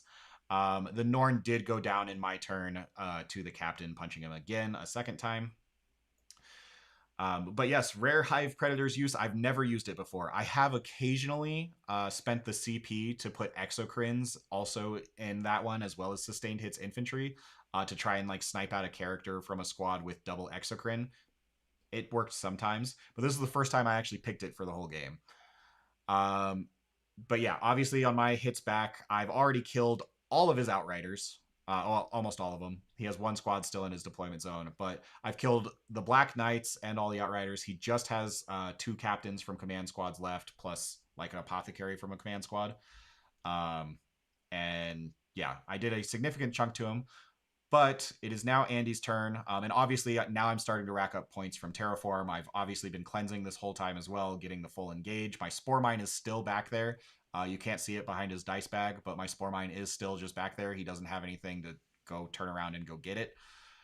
And yeah. Okay, so no, this bike squad's still reasonably left alive. But we have 1 wound left on everyone back here. And I do manage to battle shock that 1 unit. This was me popping shadows. So the 2 things next to Death Leaper failed with shadows, which was this command squad on my expansion, as well as the Lion. Those are the only 2 things that failed, but you know what? I'll take it. That was also the only thing that was going to score him points, because that was the only objective that he had other than his home. So shadows worked, and he only held his home. Going into his turn, he decides to bring in every single land speeder. 4 of them go to look at the Norn. and as well as his last Outrider squad. And yeah, they decided to just throw literally his entire army at the Norn and take him off of his expansion objective. But as you can see, I am prepared. I have 20 Termagants coming up to reinforce that as soon as that Norn goes down. The Lion comes over to go kill the Hive Tyrant. And one more speeder comes over to basically join in trying to kill Swarmlord. Give that other command bike squad +1 to wound in shooting. And he drew Sabotage and Engage this turn as well. I don't remember who's doing that. I think he has scouts. Yeah, his scouts are sabotaging, I think. But he manages to get a 2-point engage. And in his shooting with all of those speeders, and the plasma, he does kill the Norn. So it took all of them. But actually, I think he did all the speeders, then he did all of the plasma shots from the command squad, and the Norn was still alive. And finally, the ATV with its last 2 shots with +1 to wound and ignore cover, the ATV did finally finish off the Norn. But he then proceeds to roll Snake Eyes on his charge with his Outrider squad into my Neurolictor on that objective, and does not have the CP to reroll it. So, yep, the Neurolictor, I think it was like a 6-inch charge, but I think he rolled a 4, actually. But either way, he failed what was a somewhat short charge, and my Neurolictor just got to live for no reason, scoring me even more Terraform, even more Primary, all of that fun. And then the Lion was going to charge into the Tyrant Guard, but he was battle shocked, so he was -1 to hit, and I was +1 to wound against him. So he decided to get rid of the Neurolictor instead and charge the Neurolictor, and I'm like, that's fine. I'm gonna heroic with the Hive Tyrant and Tyrant Guard. Kevin, have a good one. Thanks for joining. We'll see you next time. And of course, hope you enjoy the AdMech. Insight on Termagants versus Hormagaunts. Termagants are what you want to take if you want a 20-man. Hormagaunts are what you want to take if you want a 10-man. Hormagaunts are there just to flip an objective but not hold it. Termagants in a 20-man are there to flip an objective and continue to hold on to that objective. So that's the difference there. Obviously, you have the shooting versus combat. Either way, you're not doing a lot of damage. So it's really, you want the movement on the Hormagaunts to flip an objective. You want the 20 Termagants with the reactive move to hold an objective. But yeah, so I heroiced into the Lion, who charged the Neurolictor. He split his attacks. He put 5 into the Neurolictor, 3 into the Tyrant Guard. The 3 into the Tyrant Guard killed 1 Tyrant Guard. The 5 into the Neurolictor, because of the -1 to hit, I think handed me 3 saves, and I passed all 3 of them with a 4-up invuln just to be a jerk. And so the Lion literally killed a Tyrant Guard, and then because I had +1 to wound against him and he had no CP rerolls because he was battle shocked, I killed the Lion. Yeah, Puma, I would hope so. I've been playing NIDS for 16 years at this point, almost half my life. So yeah, they're kind of been my whole army the whole time. So I've accrued some knowledge. I would say, they say do something for 10,000 hours to make you an expert. I have 10,000 hours of Tyranids, so I would consider myself an expert. But anyways, yeah, I killed the Lion with heroic of a Hive Tyrant into the Lion, who, yeah, like as long as he'd killed the Neurolictor, I wouldn't have had the +1 to wound against him. But I just had to be that much of a dick, and I made all the 4-up invulns. Andy was very upset about the dice this game, and I don't disagree with him. They were pretty horrendous for him. His dice were really bad. Mine were really good. As you can see, he failed like the 6-inch charge. I then kill the Lion through the 3-up invuln. It takes literally his entire army to kill the 1 Norn, even with +1 to wound. Yeah. Anyways, moving on. Andy then gets to actually no, that was Andy's turn. Oh man, that felt like it was my turn because I killed the Lion, but that was Andy's turn. My turn, I get to come back, and the Hive Tyrant moves on to go kill his last remaining bike squad while the Termagants move on to the expansion to take it, and the Neurolictor continues to cleanse since he got, a free extra chance at life. Death Leaper comes up to finally go kill some more guys, as well as Swarmlord kill off that other command squad over there. And the Termagants go forward to go and kill off the scouts. The scouts actually live, which is hilarious because that does finish his sabotage. He has one scout lived on one wound, so he got his 3 points for sabotage. My Hive Tyrant does kill most of the Outriders. Well, it kills all the Outriders and kills a decent chunk of the command squad, but not all of it. And Swarmlord does kill off the entirety of the command squad and the rest of the Black Knights with a little help from Death Leaper. And so then we are going into Andy's turn 3. Yep, bottom of 3. And he fires his entire army at my Hive Tyrant with Oath. So all 4 speeders, again, the first one gives him +1 to wound. The second one gives him ignore cover. Then he still has 2 more just to shoot at me, just to do damage. And then he gets to shoot me with the rest of the command squad because they have fallback, shoot, and charge. And he gets to shoot me with his ATV multi-melta. All with Oath, all with +1 to wound, all with ignore cover. I popped a 5 of Feel No Pain and I was fine. Like, he killed the Tyrant Guard. And then I did use my perfectly adapted reroll plus a CP reroll on my invulns against like D6 damage melta-guns. I passed one of the rerolls and failed the other one, but at the end of all of it, with the 5 of Feel No Pain, I was still alive at 5 wounds left. So he threw his entire army at me and yep, didn't die. That's what this list is supposed to do. Sorry, we have a angle change here from the photo. That's just my phone being dumb. But he does finish me off, I think, with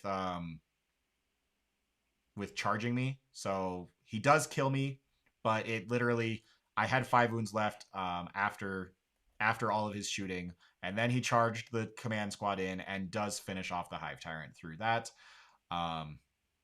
And his speeder ran away up at the top. So that is the end of Andy's turn 3, going into my turn 4. As you can see, I hold all the objectives. I've terraformed all the objectives. I've got spore mines everywhere. I'm getting all my cleanse. I'm getting all my engage. I am down all my Norns. Like, he killed both Norns pretty quickly.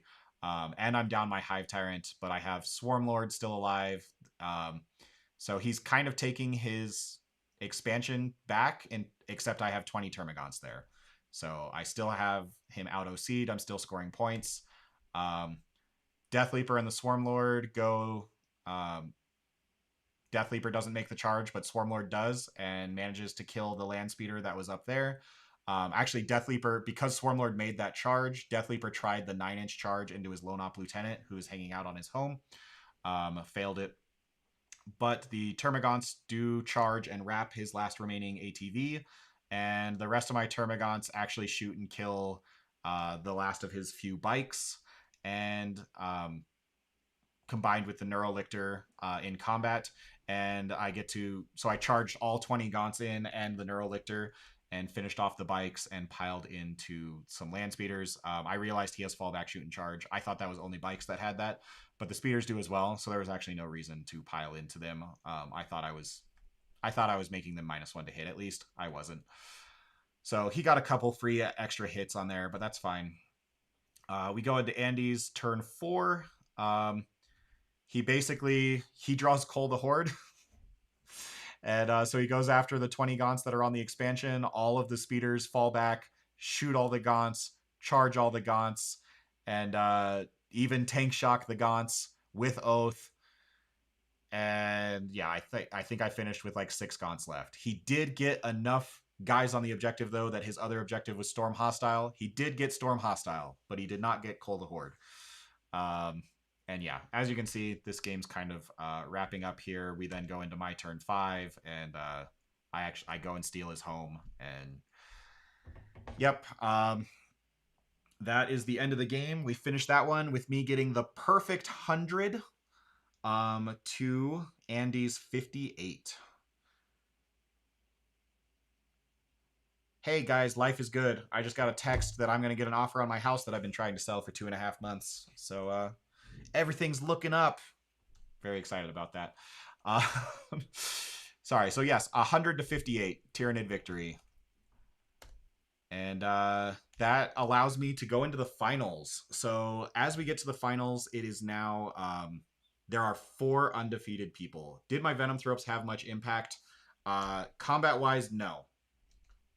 Not combat wise, doing the Venom Thrope thing that they're supposed to do. As you can see, they are on the center objective right now. They are cleansing, which is great. So they're like a turn 4-5 unit that's just left over to cleanse for me. Uh, they're great at that, and they're incredible on giving the stealth and cover to the Termagants. So absolutely keep them in the list. They don't do much else though. They are very much a support piece. All right. So yeah, we get into the finals. There are 4 undefeated players. It is me. It is Colin K with Blades of Ultramarines.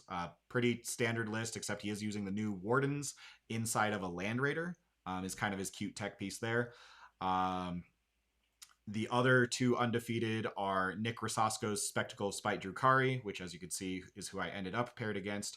And then we have Andre, which is a Grizzled Company card. Hey, thank you for the sub. We had Insane Devastator, I think was the previous one, and whoever just subbed, your name will come up in a little bit. And thank you so much. Glad you like the content. But yeah, so as we get into the finals, it ends up being Andre versus Colin K. So Grizzled Company Guard versus Ultramarines. I think that's kind of an expected one. And Spectacle of Spite Drukari versus my Tyranids. Spectacle of Spite Drukari is very solid in a good player's hands. Nick Rosasco is a good player. I played against him on the Master Crafted stream while he was playing this detachment against me, and that was my first experience against Spectacle of Spite. I was playing my Admech at the time, and he just clobbered me. It was not really that close of a game. I then went on to play against Steve Trimble and his Spectacle of Spite in another practice game. He also clobbered me. So I was coming in ready for some revenge. Both of those games, if you guys want to watch them, are on my channel. I have battle reports for both. So I guess, sorry, the one versus Nick is on the Master Crafted, but I at least made a post, and that's linked. So you guys can go watch that game if you want to. And you can watch the one of me versus Steve Trimble as well. However, both of those were me playing Admech. So now I get to try my Tyranids into Spectacle of Spite Drukari. And this final mission that we are playing is Scorched Earth. The other thing I want to point out, I wasn't really saying this as we were going other than in round 1. Again, you have random layouts on every single table, either layout 1, 4, or 6. We're now into the 5th game. I didn't play on layout 1 a single time.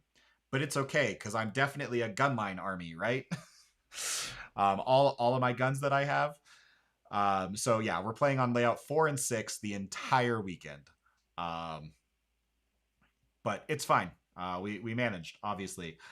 So we're playing against Spectacle of Spite Drukari. We are on layout 4 once again. And we are playing Scorched Earth. So let's take a look at Nick's list real quick. It's a pretty standard Spectacle of Spite. We got Lady Malice. We got Lilith Hesperex. We got all 3 Succubi with the enhancements. We got Morgana's Curse on 1, the Periaptive Torments on another, the Chrono Shard on a 3rd. So those 3 enhancements, one of them gives you Ignore Overwatch. One of them gives you once per game, Fight First. One of them gives you 2 damage on your Succubus's melee weapons. Then we have just tons of witches. So 40 witches, of which are split into squads of 5. So you have 2 squads of 5. One sat on his home. One was ready to just come forward and be a trash piece. And then all the heavy weapons are in the Venoms and attached to the Succubi. And then he does have a 10 witch squad with Lilith in the Raider. And next he's playing the new Corsair Sky Reavers. So that's the guys that you see on the center there. They have their own reactive move because elves need more of that, obviously. I believe their reactive move is at the end of combat. So as long as they were eligible to fight, they get to make a reactive move. Pretty cool. He's got some mandrakes to do mandrake uppy downy things and score secondaries. And then, of course, we have triple Scourge. Normally, he plays 2 Dark Lance units and a Haywire unit. He decided not to. He went all Dark Lances, so that does have me a little bit scared here. We are looking at 12 Dark Lance Scourge to shoot against my monsters, so we'll see how long my Norns last. But yeah, then he has a Raider, again, that's holding Lilith's squad and 10 Witches, double Venom, and then, of course, don't worry, we've got more. We got 2 squads of 10 Hellions and a squad of 5 Hellions. So 25 Hellions, these guys, they have Lance on the charge. They move 14 inches base. I think maybe 16 inches base. I don't know. It's absurd. They can get advance and charge for a CP. And then their pain token is, I think, also like +1 attack, +1 strength. Yeah, it's pretty good. And then on top of that, he has drugs on his whole army. Nick is one of the few Spectral of Spite players that actually chooses his drugs every round. A lot of them will roll for 2, but essentially you get you have +1 attack, you have +2 move, you have +1 strength, you have +1 toughness, you have +1 ballistic skill, and I'm sure there's one more. Like there's 6. I guess I missed one, but it's all your basic stat lines get a boost, and then he does have a singular Chronos to get him his pain tokens back.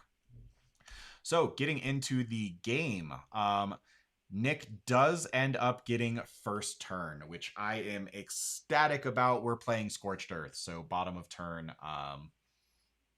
Yeah, bottom of turn. Hey, thank you for the sub, and thank you Vader House for the earlier sub. Glad you guys are liking the content. Been having a lot of fun with you guys. Happy to celebrate with everyone. So, yeah, Nick gets first turn on Scorched Earth. I have bottom on Scorched. That already gives me like a 5-point advantage. Although we're going to see if Nick can just put me in jail. That is the one thing I was really worried about. If he just throws a whole bunch of people and keeps me locked in my deployment zone, then maybe he can capitalize on that. However, he elects not to and instead plays hyper defensive. He ends up drawing, let's take a look at his secondaries. So he draws Marked for Death and Engage. Yep, I get to just mark a bunch of things that he doesn't really get, and Engage. I was like, what do you want to sacrifice to get, what do you want to sacrifice for your 2 points? What 2 units are you handing me? And his answer was none of them. So he scored just 1 point on Engage. And obviously he did not get marked, and he turned it into a CP, and he just staged. So this is the state of the board at the end of his turn 1. This was not actually deployment. He has the 1 unit that has the reactive move, just barely toe tapping the center. And he's saying, come get me. And I said, okay, but only a little bit. So essentially what ended up happening here is initially I was like, I'm only going to go Lictor, Lictor, Lictor, and cleanse Engage with just that and say you have to come get me. But I did kind of realize, I'm like, well, no, actually I want you to commit. So I'm going to put the Gaunts out a little bit because the Gaunts do have all the pistols. And it's, he has to commit serious resources in order to kill all of the Gaunts. As you can see, the way I moved them out, they are all tailing back to the Venom Thropes. So if he comes in with all of the Hellions and shooting me, he's going to do way less than he otherwise would. Stealth and cover on these Gaunts is incredible against specifically those small arms fire that would otherwise be great into them. But essentially what happened here is Gaunts walked forward onto the center and cleansed, and actually they went forward onto the center with the Neurolictor cleansing, and then his Corsairs ran back into the ruin, and the Gaunts fired their pistols at him and killed him anyways. So I was able to advance and shoot because of the Hive Tyrant, and believe it or not, I went sustained hits against infantry in this game. So these Termagants, as you can see, I had the 2 Strangle Webs and 4 pistols. The 2 Strangle Webs popped off and did 2 dev wounds, and then the oh, Colin, well, thank you for subbing now. Appreciate it. And then we have 4 Termagants, pistols, managed to kill the other 3 guys. So I killed the entire Corsair unit right off the rip with just 6 Gaunts that were able to see them and shoot them. Meanwhile, the Neurolictor cleansed. The other Neurolictor walked forward and cleansed onto my expansion. And then the Gaunts came forward to shoot into his witches, but they weren't going to be able to out OC his witches on the objective, and I wanted to make it where Nick was only going to get his home every single turn, was kind of the game plan here. So I did end up throwing the Gargoyles forward to out OC his home. However, he then did the Spectacle of Spite thing and charged me at the end of my movement phase. So all my Termagants did not get to shoot his witches, and instead Deathleaper had to charge in to save him. Deathleaper kills 3 of the witches. The remaining 2, I think, killed like 3 gargoyles.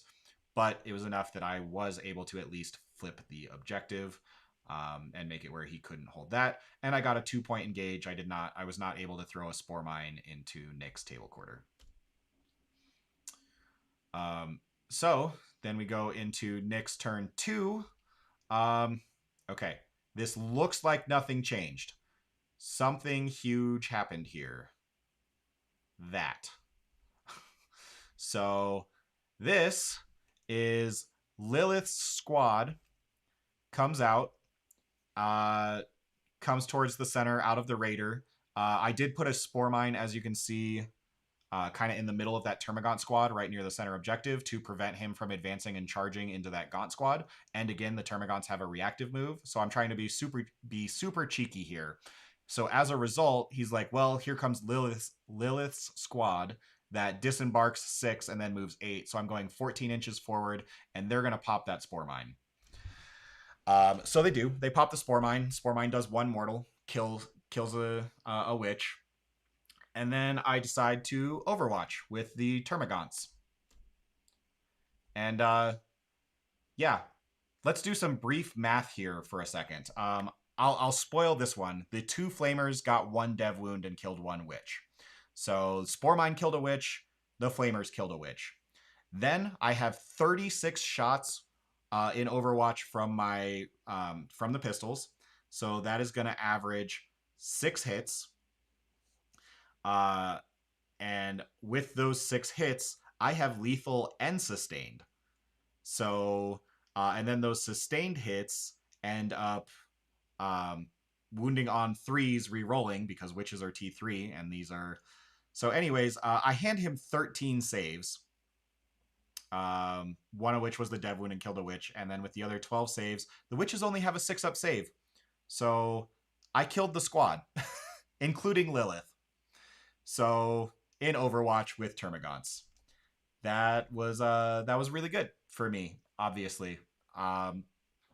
Yep. So there goes pretty much all of Nick's forward momentum that he initially thought he had. And yeah, then so the other thing was his witches came down and charged and killed my gargoyles. And then this is my turn, where I come forward and I managed to kill the Raider that had come forward with Lilith. And yep, I charged with the Norn, killed the Raider, and I was trying to be really cheeky here, where I charged all of my Termagants into the Raider as well, and then the Termagants were going to 6-inch pile in into his Scourge. Hey, Scott, thank you. Thanks for joining. Glad you could see the stream. Really excited about getting the golden ticket, definitely. So appreciate you joining. But yeah, the Norn charged and killed the Raider, and the Termagants charged in, and I was going to do a 6-inch pile in into his Scourge to stop them from shooting. But then he just told me he had a 1 CP strat to fall back and shoot. So I didn't bother, because I was also in Lady Malice's aura.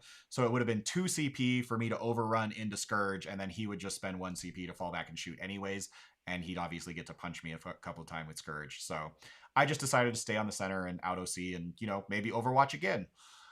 But the other thing that happened was my Hive Tyrant came forward onto his expansion, killed off like a 10 witch squad that was there.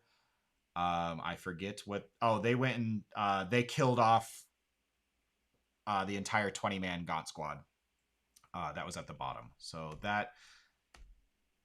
Do we have that there? Okay, well, so the 20 Gaunts that are here at the bottom, he does have his other 10 witches they advance and charge into that 20-man Gaunt squad, kill off most of them, but not all of them. I think I had 4 remaining. And then in my turn, the Hive Tyrant swung over that way, charged into them, killed them, piled onto the objective. But that was his fights first unit, so he popped his once per game fights first and killed off the rest of the Gaunts, and I think a Tyrant Guard. So yeah, this is the end of my turn 2. The other thing is this. This was the Venom that came up to the top, and he has all of his Scourge lined up behind that ruin up there, ready to shoot the Norn. And that Venom is full of witches, and he's like, okay, so as soon as you kill this Venom, my witches are gonna get out, and then if if Swarmlord charges and kills the witches, then my Scourge get to shoot you. I was like, nah, the Norn's gonna walk onto the objective and just cleanse, and you can just sit there. It's fine. It's my objective, and I'm cleansing. So yeah, I think both Norns just kind of cleansed that turn. Then we go into his turn 3. So obviously he's now lost a ton of stuff and really is feeling the pressure. So he's like, I have to go all in. He's throwing his entire army in. He rapid ingressed in the Hellions in order to prep for this turn. And so he has all 25 Hellions. As you can see, 10 of them are looking at the Norn in the middle, and the other 15 are looking at the Norn in the top. He has witches going in to tie up, to also attack the Norn, and he has venoms ready to tie up the Hive Tyrants, preventing both of them from heroically intervening. And he has all of his Scourge get to come forward, shoot me, and then go back behind a wall. So first Scourge squad shoots at the Norn in the center, does 2 damage. Second Scourge squad shoots the Norn in the center, does like 6 damage. Third, so I'm down to 11. This is the point in time where I'm down to 11, and if you can see those 2 purple mastercrafted die kind of in the middle of the table right there, both of those are 6s. That was the third Scourge squad that shot. So yeah, I took a total of 5 damage between both the first 2 Scourge squads. The third one got 2 hits through, and that was his damage roll. So that is 16 damage on the Norn from that third Scourge squad. However, I was a bit of a boss, and I made 10 out of the 16 5-up feel no pains. So I lived on 5 wounds remaining. Which does mean that he's going to be charging me with those 10 Hellions, as well as the 15 Hellions up top. So the next thing that happens, as you can see, he charges... he charges witches into the Neurolictor and the last Hormigaunt that lived from shooting.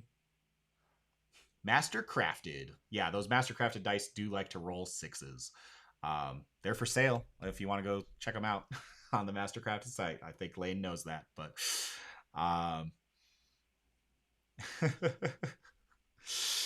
anyways, yeah, he does charge me with the Venom just to prevent me from heroically intervening into the witches on both expansion objectives. The Hellions do make their charge. All the Hellions make the charge into the Norns. So then basically what ends up happening here is there goes my flag. There's Lady Malice, who is in range of my Norn on the center objective there, but my Hive Tyrant is also just barely within 12. I was actually maybe a quarter inch out. I told him, I'm like, well, I was definitely supposed to be within 12. Like, Norns and Hive Tyrants always want to be hugging each other. Nick was nice enough to let me make that minor adjustment back to where I was supposed to be,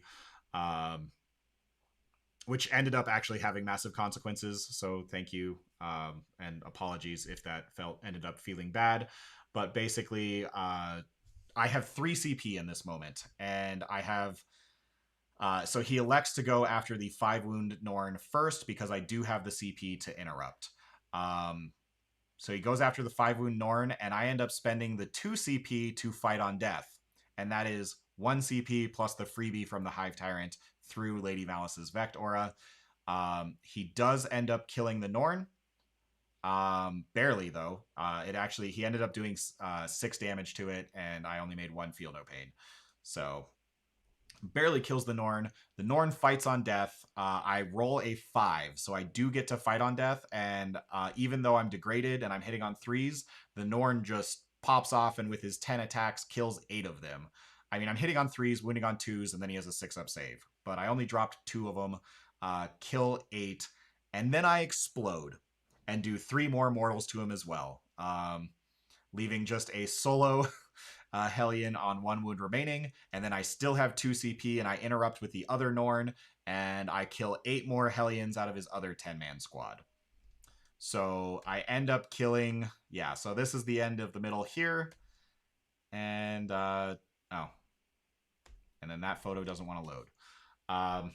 Okay, well, and then that was the end of that, because after I killed off all of those Hellions and the Norn up top interrupted and killed 8 more Hellions, he was not able to kill the Norn in the top, and he kind of ran out of resources. Obviously, both Hive Tyrants killed off the Venoms that they were in combat with, and then actually at the bottom expansion with the normal Hive Tyrant, as you can see, those Tyrant Guard, even though the Hive Tyrant can't heroic, those Tyrant Guard did get to just pile into the closest enemy, which was the Witches, and so they killed those witches anyways, and the Hive Tyrant killed the Venom, giving me the expansion.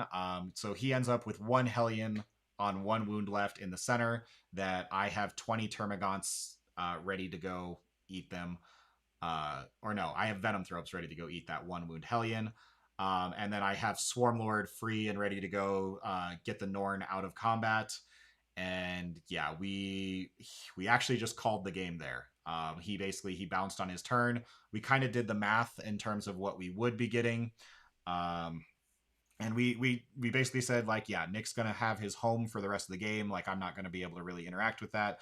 But all he has left are Scourge. So, but yes, Brentley, Invasion Fleet, and the streams we're wrapping up. This is the end of the final game, but yeah, at the end of the round, uh,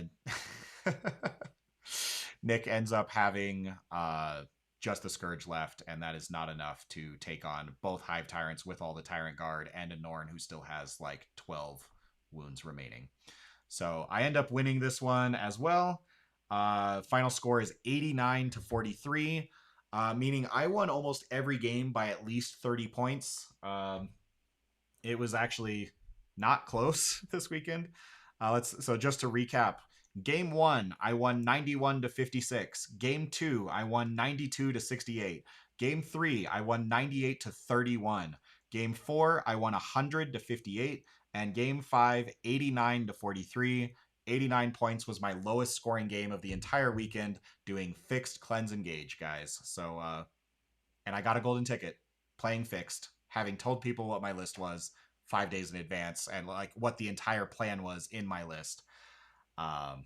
Had a ton of fun. So thank you guys so much for hanging out with me. Let's hang out for another 5-10 minutes and I can answer any questions if you guys want. But that is the recap of the event. Colin K, again, he's the other one who went undefeated. I ended up getting the win with the slightly better opponent win percentage. His was 66.6%. My opponent win percentage was 68%. So thank you to my opponents also for doing very well throughout the rest of the tournament, enabling me to get the win there and the golden ticket. And yes, I played this whole weekend on vibes, obviously. It worked great for me. But thanks for hanging out with me, guys. Here to answer any more questions that you guys have. Yes, thank you, Colin. Well done to you as well. Fantastic job going undefeated. Congrats on the second place. Again, like we said, just like old times, you and me getting first and second at tournaments.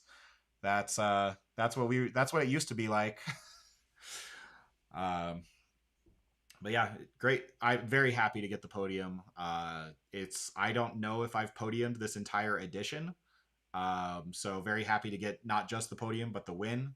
And very excited to be going to Spain in December.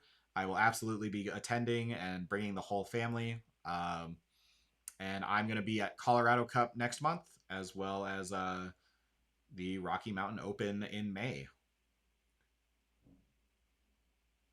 What's the takeaway from this list? What would I change? That's always hard when you win.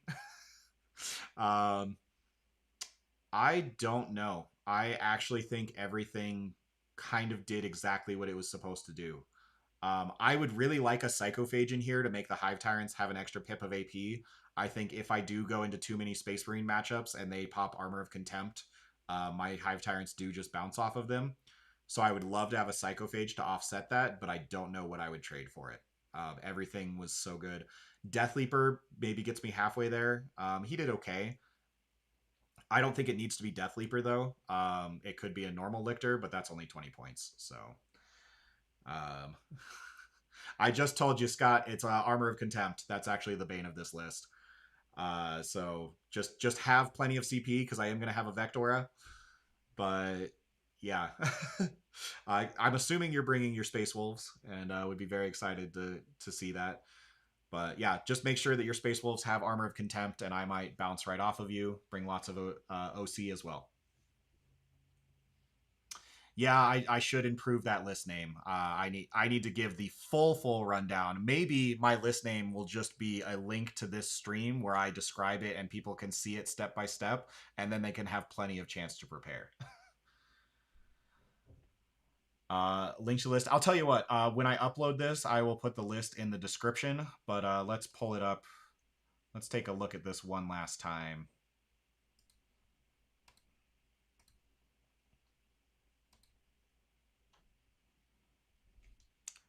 So as you can see, my list name goes long and is, we already talked about that I put my entire game plan as my list name. But in terms of the list, for those who are late, we have Death Leaper. We have a Hive Tyrant with Perfectly Adapted. We are playing in Invasion Fleet. We have the Swarm Lord.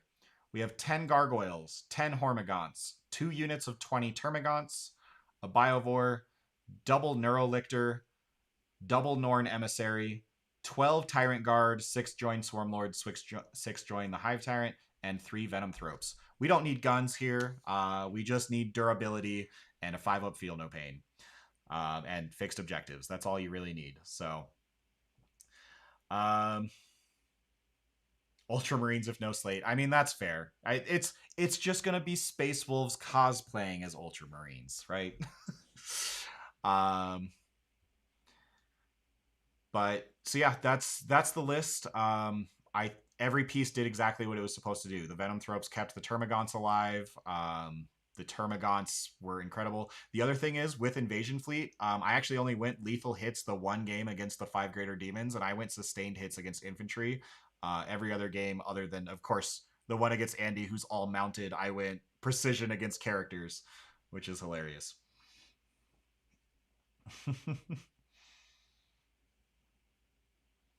Any other questions from anyone before we wrap it up? Thank you so much for hanging out with me, guys. I hope this was fun. I'll take 170 views. Looks like what we have.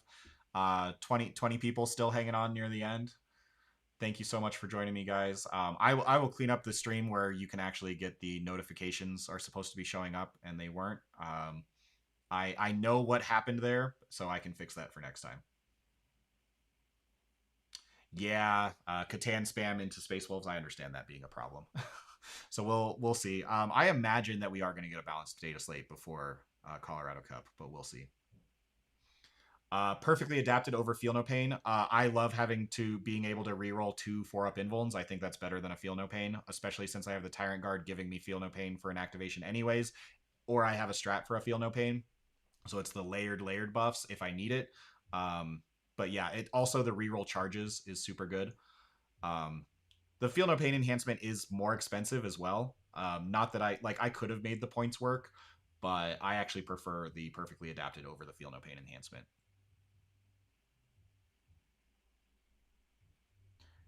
Yeah, thanks, Scott. I guess yeah, it is only in a few weeks. Oh boy. Yeah, it's like 2.5 weeks. It's I guess 3 weeks. Oh, that's crazy. Yes, I was 100% surprised by the damage of the Termagants. I was not surprised this weekend by it. I mean, I was when I killed the Impulsor. That was hilarious, but that was him failing 10 out of 13 saves. That wasn't so much the Termagants. The but I was very surprised by the damage of the Termagants when I played against it in Portland at a teams tournament when I was playing Triple Norn. I was playing 13 models and I went up against Sam Pope's Invasion Fleet list. And those Termagants were like, oh, by the way, here, have 16 saves on your Haruspecs. And I was like, what? That's crazy. But yeah, that is actually just, you get 3 opportunities to roll a 6 with 36 dice. So yes, the Termagants are fantastic, especially with lethal hits and sustained hits if you're shooting infantry next to a Hive Tyrant. And then the Dev Wounds guns basically just got 1 or 2 Dev Wounds every single time they shot. So that was fantastic.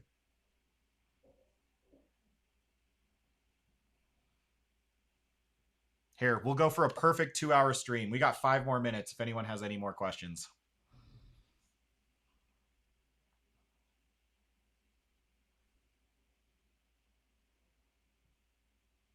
Yeah, I guess we might not get a balanced data slate if it is. We're only 3 weeks out. It's got to come from like now.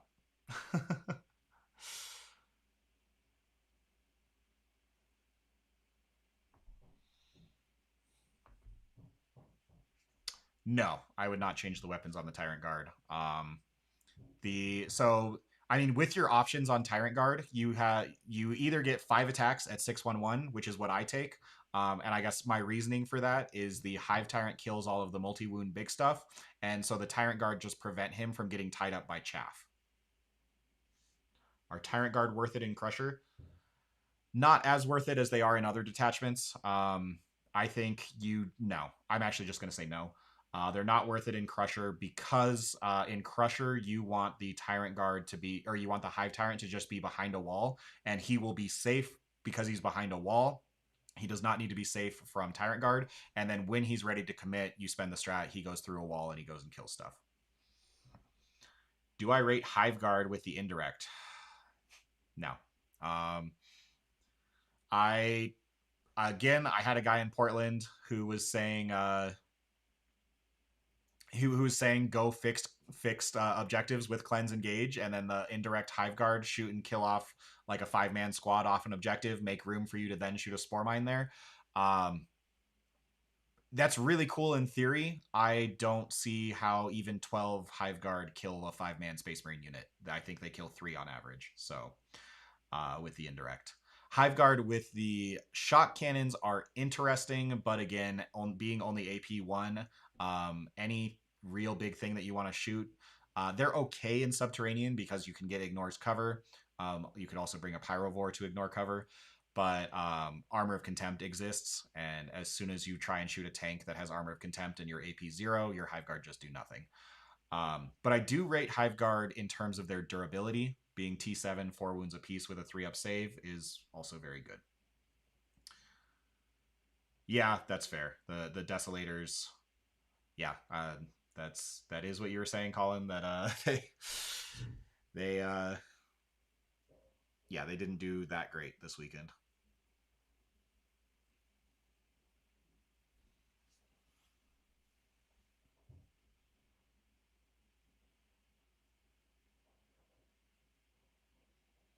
Yeah, and see the Hive Guard don't even have the rerolls. So yeah, your Desolators being like, I need Oath, and the rest of your army screaming, no, I need Oath, and yeah, that's I can see where that would be a conflict. But yeah, the Hive Guard don't even have Oath for the rerolls. They can get reroll 1s to hit in Subterranean. So like if I were to try it, Subterranean would be the detachment. But I think it's a cool theory, but the math says you kill 3 Space Marines. Have a good one, Dorian. Thank you so much for joining. I think we're gonna call it here. Any last seconds? But I want one more Termagant and Gargoyle unit. Yes, the 2 total do cut it as the flip pieces, because here's actually how it works. I can do it 2 ways. It can either be Norn goes in and holds it turn 2, takes most of my opponent's army to kill the Norn on turn 2, but I've already denied their primary on turn 2. And then I do turn 3 Hormagaunts, turn 4 Gargoyles, or vice versa. And then they finally get their expansion on bottom of 5, and that's totally fine. I've denied it long enough. Or the Norn is somewhere else, and I just do Hormagaunts turn 2, Gargoyles turn 3, and then I Shadows turn 4 and hope that that's enough. And often it can be because I'll have some kind of synapse nearby. And so, nope, I think the Termagants and Gargoyles and Hormagaunts, I think they all completely work in the current state that they're at. The 2 Termagant bricks are phenomenal. I'm definitely not dropping either of those. So really, I mean, the flex pieces in this list are the 3 Lictors, Gargoyles, and Hormagaunts, and I was very happy with all 3. So, well, cool. Thank you so much for joining me, guys. We are hitting right about 8 o'clock. I got to go join the wife and the kids. I did a 2-hour stream, and I've been playing a lot of Warhammer lately. So thank you all for joining me. Thank you for hanging out. And again, very excited to have won the golden ticket going to Worlds. I will certainly be recapping that for all of you. And yeah, I'll take a look at doing more live streams. This was a lot of fun. So catch you all next time on Into the Hive Mind. Thanks for joining me, guys. Have a good one.